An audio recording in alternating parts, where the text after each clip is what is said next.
ধনিয়া পাতেৰে মাছৰ ঝোল খায়নে আপোনালোকে? আমি কিন্তু খাওঁ মাজে মাজে।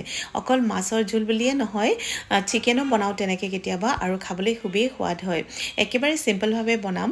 এয়া ডাঙৰ মাছ আনিছিলোঁ কেইটামান, তো এই মাছকেইটা তেলত ফ্ৰাই কৰি ল'লোঁ, হাফ ফ্ৰাই কৰি ল'লোঁ। তাৰপিছতে নেক্সট পেনত অকণমান তেল দি দিছোঁ আৰু তেলখিনি দিয়াৰ পিছতে যেতিয়া গৰম হ'ল তেতিয়া তাতে মই সৰু সৰুকৈ কাটি ৰখা পিঁয়াজ কেইটামান এনেকৈ অলপ সময় ভাজি ল'ম।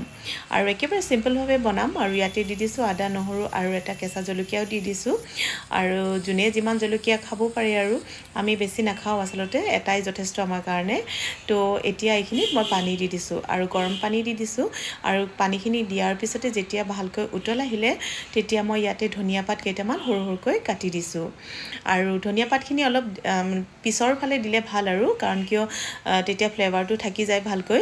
তাৰপিছত যেতিয়া ভালকৈ উতল আহিব এতিয়া ঢাকনিখন দি দিলোঁ আৰু তাৰপিছতে মই এতিয়া ইয়াতে মাছ কেইটুকুৰা যিখিনি ভাজি ৰাখিছিলোঁ সেই মাছ কেইটুকুৰাও দি দিলোঁ। আৰু এই মাছখিনি দিয়াৰ পিছতো অলপ সময় ভালকৈ লৰাই মেলি এইখিনি উতলিবলৈ দিব লাগিব। তো যেতিয়া মাছৰ ৰসখিনি ওলাই গ'ল তেতিয়া মই এনেকৈ এতিয়া লাহেকৈ নমাই থ'ম আৰু ইয়াতে এতিয়া নিমখো দি দিলোঁ। নিমখ মই পিছতহে দি দিলোঁ আচলতে। তাৰপিছত এইখিনি প্ৰায় হৈয়ে গৈছে, একেবাৰে চিম্পল আৰু সকলোৱে খায়, কিন্তু মই যিহেতু শ্বেয়াৰ কৰি আহিছোঁ আপোনালোকৰ লগত তো শ্বেয়াৰ কৰিলোঁ। আৰু লাষ্টত আৰু কেইটামান ধনিয়া পাত এনেকৈ সৰু সৰুকৈ কাটি দিছোঁ। তো এয়া হৈ গ'ল মোৰ ৰেডি মাছৰ সৈতে ধনিয়া পাতৰ ঝোল।